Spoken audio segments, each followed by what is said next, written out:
छठी कक्षा के सभी विद्यार्थियों का हिंदी के इस वर्ग में स्वागत है। बच्चों, तुम्हारी पाठ्य पुस्तक का नाम है मधुलिका और इसमें पहला पाठ जो है वह एक कविता है।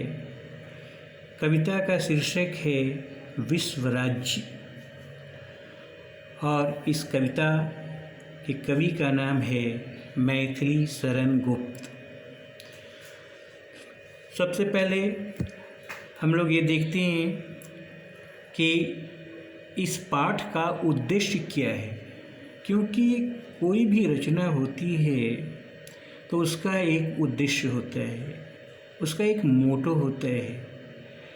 कवि क्या कहना चाह रहा है, क्या संदेश देना चाह रहा है, तो पाठ के आरंभ में हम लोग पहले इसको समझते हैं। तो यह जो कविता है विश्व राज्य, उसका मुख्य उद्देश्य है मानवता, प्रेम, शांति, एकता, समान अधिकार का भाव जगाना। अर्थात मनुष्य के बीच प्रेम और एकता की भावना स्थापित करना ही इस कविता का मुख्य उद्देश्य है। अब हम लोग इस पाठ का जो मुख्य विषय है, मुख्य बिंदु जो हैं, उस पर ध्यान डालें। तो पाठ प्रवेश में हम यह देखें कि कवि इस कविता के माध्यम से हम पाठकों को कौन सा संदेश देना चाहते हैं। मैथिली शरण गुप्त, जिन्हें राष्ट्र कवि भी कहते हैं, तो इस कविता यानी विश्व राज्य शीर्षक कविता के माध्यम से विश्व मानवता का संदेश देना चाहते हैं या प्रसारित करना चाहते हैं। संसार के समस्त प्राणी और देश अलग अलग हैं। यह हमारा संसार, हमारा विश्व बहुत विस्तृत है, तरह तरह के लोग रहते हैं। पर यदि ये देश की सीमाओं से बाहर आएं और परस्पर मिलकर एक दूसरे का पूरक बने, तो स्वार्थपरता, यानी स्वार्थपरता का मतलब हमारे अंदर स्वार्थ की जो भावना है और पारस्परिक कटुता, यानी एक दूसरे के प्रति जो हमारे मन में भेदभाव है, ईर्ष्या, जलन, डाह की जो भावना है, यही पारस्परिक कटुता है। तो ये सब समाप्त हो जाए। कहने का मतलब कि जब हम स्वार्थ की भावना से ऊपर उठ जाएंगे तो पारस्परिक कटुता एक दिन दो दिन के लिए नहीं, सदा के लिए समाप्त हो जाएगी। तो अब हम इस कविता के मूल विषय पर आते हैं और कविता की पंक्तियां आरंभ करते हैं। कहो तुम्हारी जन्मभूमि का है कितना विस्तार। अब कविता की पहली पंक्ति बच्चों देखो, यहाँ प्रश्न के रूप में शुरू होती है। कवि कह रहे हैं कि हे पाठक, तुम सोचो तुम्हारी जन्मभूमि का कितना विस्तार है, यानी कितना फैलाव है, कहाँ तक तुम्हारी जन्मभूमि फैली हुई है। भिन्न भिन्न यदि देश हमारे, तो किसका संसार। यहाँ भी कवि एक प्रश्न करता है कि सब मनुष्य अलग अलग देश के निवासी हैं, तो किसका संसार कहा जाए, क्योंकि देश तो अनेक हैं। धरती को हम काटें छाटें तो उस अंबर को भी बाटें। अब यदि हम धरती का तो बंटवारा कर लिया हम, कोई भारत में है, कोई पाकिस्तान में है, कोई बांग्लादेश में, तो उसी तरह से आकाश तो एक ही है, तो क्या उसका भी बंटवारा हम कर सकेंगे? एक अनल है, एक सलिल है, एक अनिल संचार। अब इस पंक्ति में अनल, सलिल और अनिल 3 शब्द हैं। अनल का अर्थ है आग, सलिल का अर्थ है जल और अनिल का अर्थ है हवा। तो ये जो प्राकृतिक चीज़ें, अब या तो आग हो या जल हो या हवा हो, तो इस सब के लिए उपलब्ध हैं। ऐसा नहीं है कि प्रकृति में जो हवा है, जो जल है, उस पर किसी एक का अधिकार है। अब सोचो, यह जो हमारी जन्मभूमि है उसका फैलाव कहाँ तक है?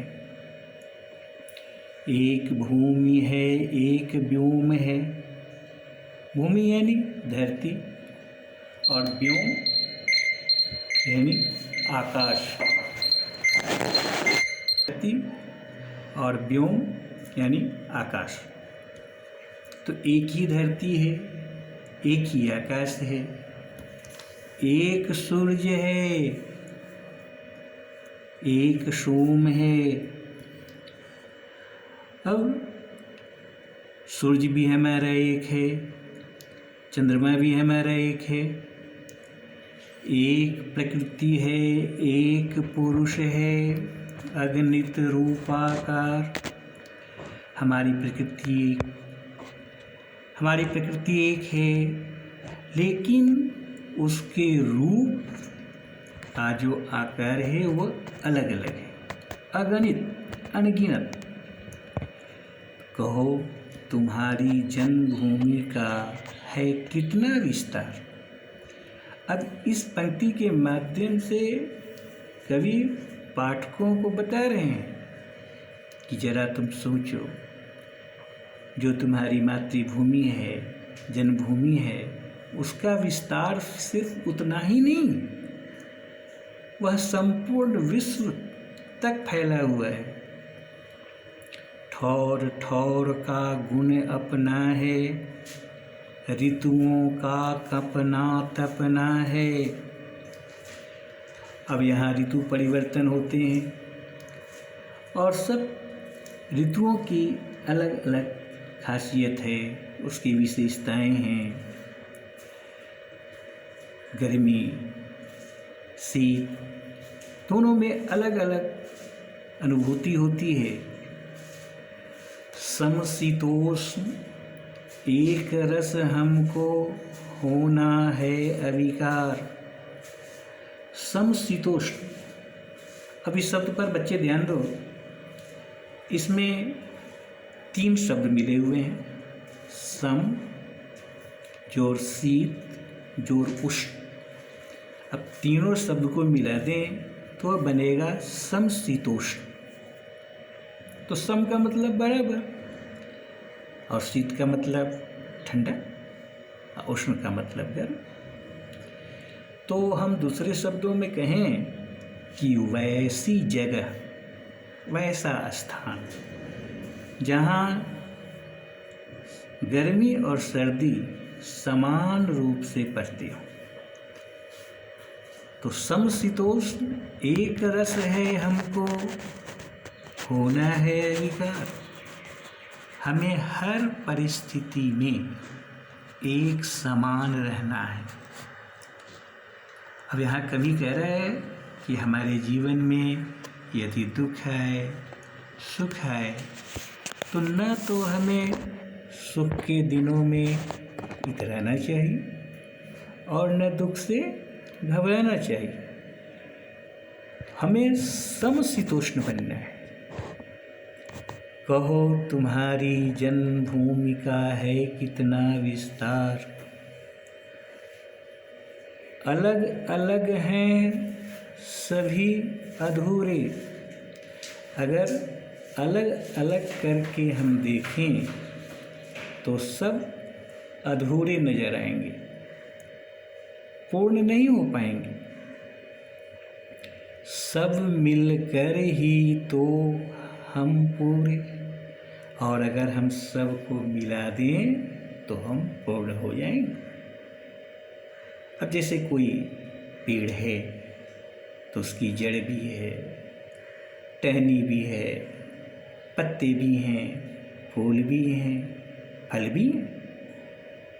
तो अपने आप में सब अधूरा है, लेकिन सबको हम मिला दें तो वह पूर्ण हो जाता है। एक दूसरे का पूरक हैं, एक मनुज परिवार। हम लोग एक दूसरे के पूरक हैं। हमारा एक परिवार है, मनुष्य का एक परिवार है। मनुष्य की एक ही जाति है, वह है मानव जाति। चाहे वह किसी देश का हो, किसी धर्म का हो, किसी संप्रदाय का हो, तो सब एक दूसरे के पूरक हैं। कहो तुम्हारी जन्मभूमि का है कितना विस्तार। सोचो, अब कल्पना करो कि तुम्हारी जो जन्मभूमि है उसका फैलाव कहाँ तक है, कितना विस्तृत है। परित्राण का एक मंत्र है। परित्राण, परित्राण शब्द का अर्थ क्या होता है? उद्धार करना। जैसे तुम लोग महाभारत में सुनते हो, परित्राणाय विनाशाय च साधूनां। तो परित्राण का अर्थ होता है उद्धार करना। अब कोई संकट में है तो उसको उबारना। तो परित्राण का एक मंत्र है विश्व राज्य, जो लोकतंत्र है। लोकतंत्र यानी प्रजा का तंत्र, डेमोक्रेसी, जहाँ पर तमाम जनता की बातें मानी जाती हों। सब वर्णों का, सब धर्मों का जहाँ एक अधिकार। अब वर्ण का अर्थ रंग भी होता है, अक्षर भी होता है। अब यहाँ धर्म है, भिन्न भिन्न वर्ण के, भिन्न भिन्न जाति के लोग हैं। तो जितने भी वर्ण के लोग हैं, जितने भी धर्म के लोग हैं, उन सब का अधिकार एक जैसा है, समानता का अधिकार है। कहो तुम्हारी जन्मभूमि का कितना विस्तार है। एक देह के विविध अंग हम। कवि किस ओर संकेत कर रहा है? शरीर तो एक ही। अब शरीर में सिर भी है, पैर भी है, हाथ भी हैं, आँख, नाक, मुंह, कान सब है। ये सब विविध अंग हैं, डिफरेंट पार्ट्स, लेकिन सब मिला करके हमारा शरीर बनता है। एक देह यानी एक ही शरीर के भिन्न भिन्न अंग की तरह हम सभी मानव हैं।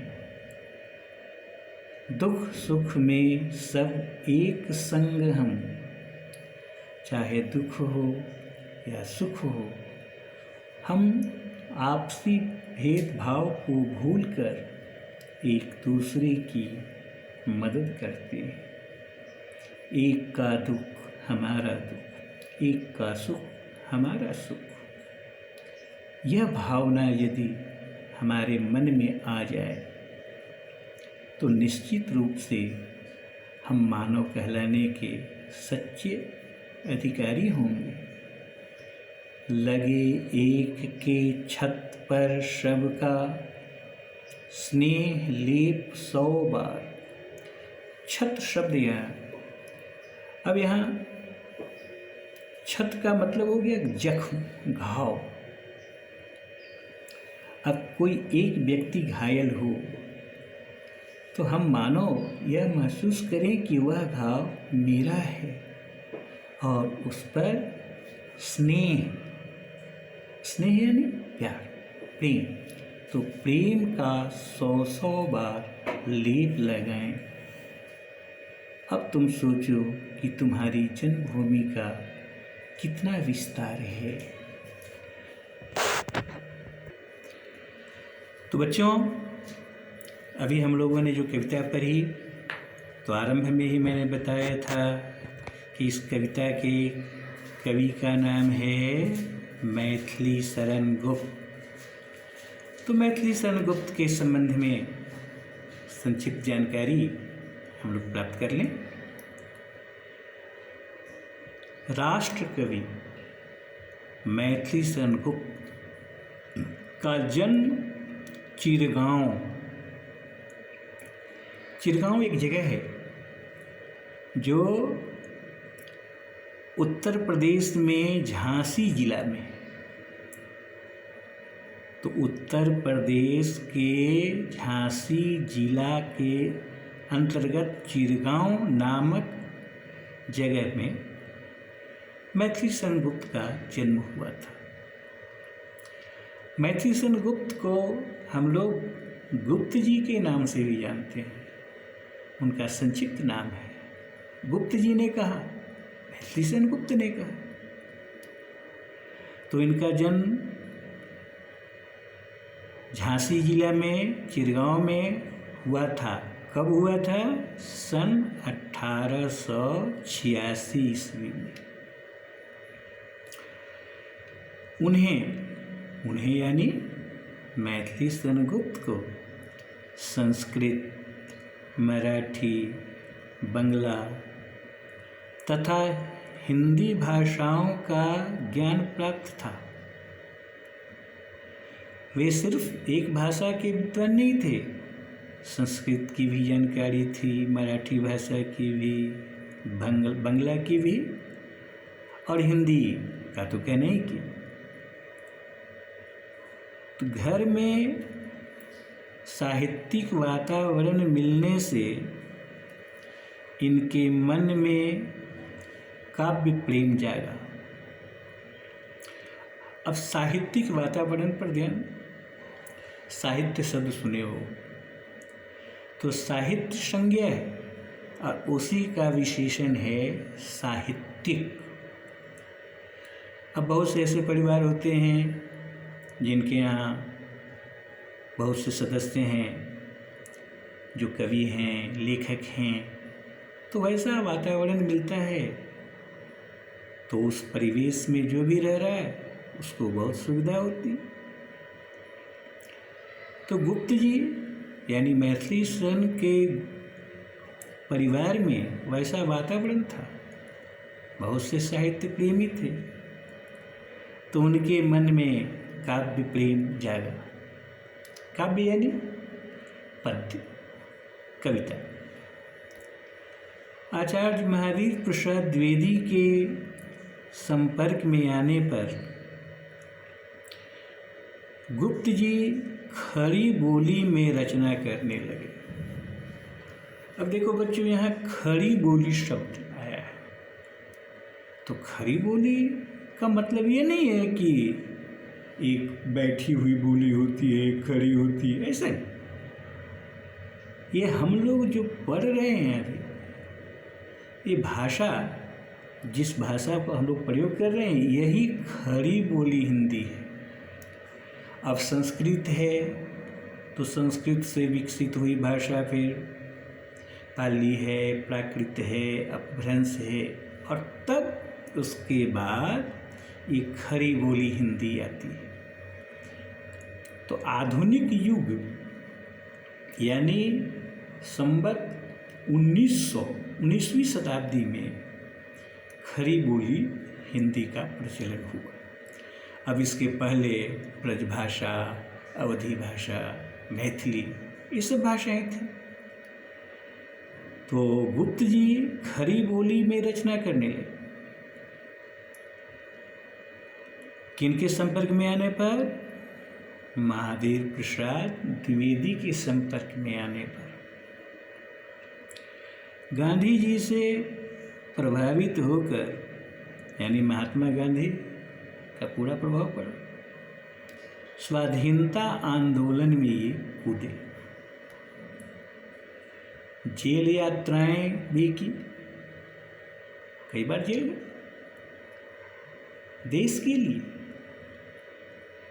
इनकी रचना भारत भारती, यानी कोई पूछे कि भारत भारती पुस्तक किसने लिखी, तो हमारा उत्तर होगा मैथिली शरण गुप्त।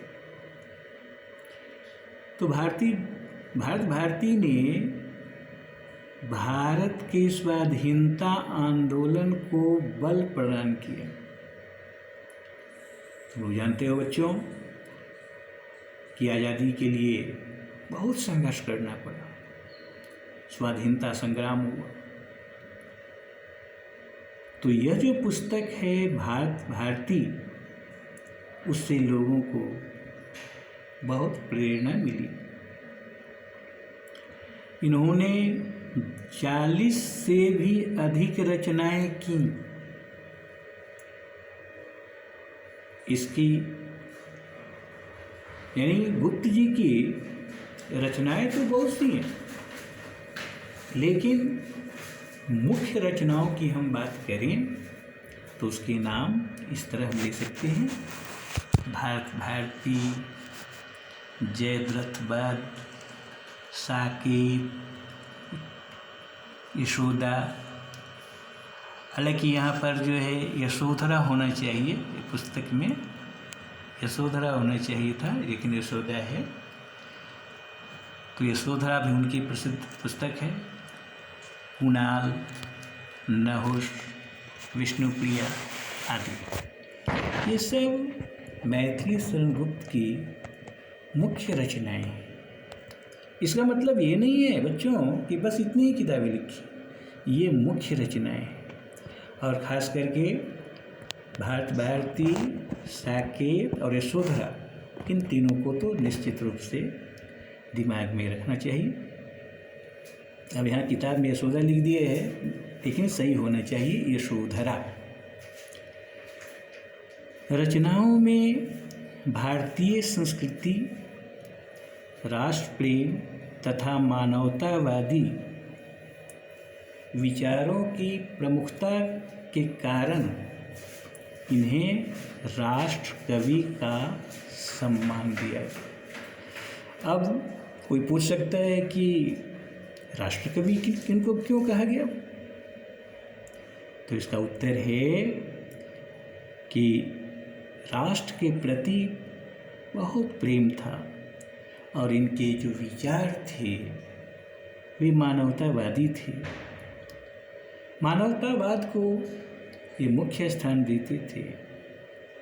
तो इन्हीं कारणों से मैथिली शरण गुप्त को राष्ट्र कवि का सम्मान दिया गया। अब एक नज़र हम लोग इस पाठ के जो कुछ शब्द हैं उनके अर्थ पर नजर डाल दें। विस्तार, विस्तार का मतलब फैलाव। और अनिल कहते हैं हवा को।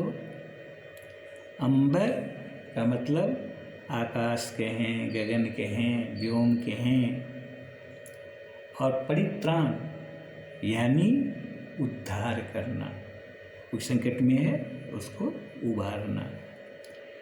छत का मतलब यह रूफ नहीं, ये समझो कि छ है। छत का मतलब घाव, जख्म। और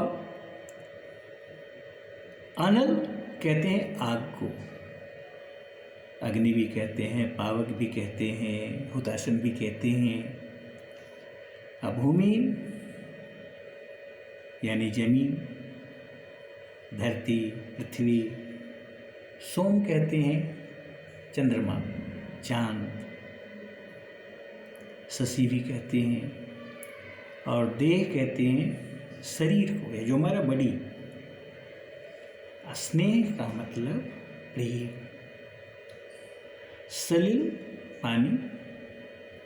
अब देखो बच्चों, पानी युग्म शब्द है, तो यहाँ प का दंत नदरीकार है, पानी माने जल।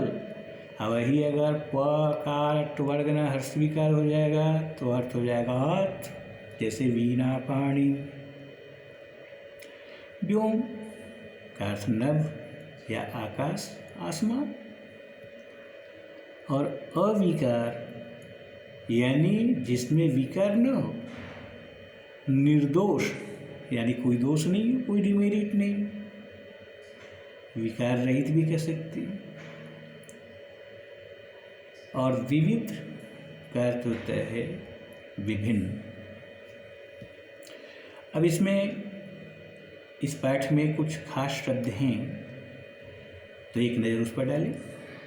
जन्मभूमि, तो जन्मभूमि से मतलब यहाँ है स्वदेश, अपने देश, अर्थात जहाँ हमारा जन्म होता है। ठौर ठौर यानी जगह जगह पर। और एक शब्द और है समशीतोष्ण, जिसकी व्याख्या मैंने पहले भी कविता के संदर्भ में की थी। यानी 3 शब्द हैं, सम, शीत, उष्ण। सम का मतलब इक्वल, बराबर। शीत मने ठंडा, उष्ण मने गर्म। तो शीत, उष्ण, सम, तो ऐसी जगह जहाँ की गर्मी और सर्दी एक समान हो, न अधिक ठंड हो न अधिक गर्मी। तो अब बच्चों देखो, इसमें जो प्रश्न है, इन सभी प्रश्नों के उत्तर तुमको तैयार करने हैं और फिर कॉपी बना करके उसको लिखना भी है और व्हाट्सएप पर उसको भेजना भी है, ठीक है ना। तो एक एक करके हम प्रश्न आप बोल देते हैं। मौखिक में निम्नलिखित प्रश्नों के उत्तर दीजिए। क है, इस कविता के कवि कौन हैं और उनकी प्रसिद्ध रचनाएं कौन कौन सी हैं। ख है, मनुज परिवार कब बनता है। ग, परित्राण शब्द का क्या अभिप्राय है। और घ है, आपकी जन्मभूमि का विस्तार कितना है। अब अगला प्रश्न है, भावार्थ लिखिए। क, भिन्न भिन्न यदि देश हमारे तो किसका संसार। ख है, लगे एक के छत पर सबका स्नेह लेप 100 बार। ये 2 प्रश्न हो गए बच्चों। और एक अंतिम प्रश्न है, निम्नलिखित प्रश्नों के उत्तर दीजिए। क है, कविता द्वारा कवि क्या संदेश देना चाहता है। ख, वैश्विक एकता स्थापित करने के लिए कवि क्या उदाहरण प्रस्तुत करता है। ग, सभी वर्ग एक धर्म का एक अधिकार कहाँ है और कैसे। और घ प्रश्न है, कवि ने एक देह के विविध अंग किन्हें कहा है। तो इन तमाम प्रश्नों के उत्तर विद्यार्थियों को तैयार करने हैं और साथ ही साथ जो इस शब्दार्थ की चर्चा मैंने की वो शब्दार्थ याद रखने हैं और इस कविता की 8 पंक्तियाँ कम से कम जरूर याद रखनी है, क्योंकि परीक्षा में ऐसे प्रश्न पूछे जाते हैं। कि इस कविता की 8 पंक्तियाँ शुद्ध शुद्ध सुंदर स्वच्छ अक्षरों में लिखिए। तो ठीक है बच्चों, आज यहीं तक, अगली बार फिर मिलेंगे। धन्यवाद।